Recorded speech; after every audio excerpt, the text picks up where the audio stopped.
महासमुंद जिले के पिथौरा में आजादी के 75वें अमृत महोत्सव के तहत हर घर तिरंगा अभियान के अंतर्गत भाजपा जनों ने पूर्व प्रदेश मंत्री शंकर अग्रवाल की उपस्थिति में विश्राम गृह पिथौरा से नगर में तिरंगा यात्रा निकाल देशभक्ति के नारे लगाए। भाजपा जनों ने हर घर तिरंगा लगाने लोगों से अपील की।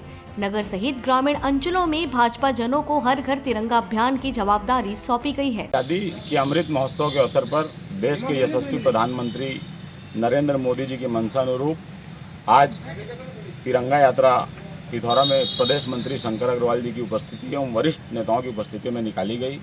और इस मोटरसाइकिल रैली का उद्देश्य यह है कि प्रत्येक घर में तिरंगा पहुँचे, प्रत्येक युवा को, खासकर युवाओं को देशभक्ति के प्रति प्रेरित करें और उनके में देशभक्ति का जज्बा जगाएं। इसी उद्देश्य को लेकर विभिन्न कार्यक्रम आयोजित किए गए हैं, जिसकी शुरुआत पिथौरा मंडल में आज से की गई है।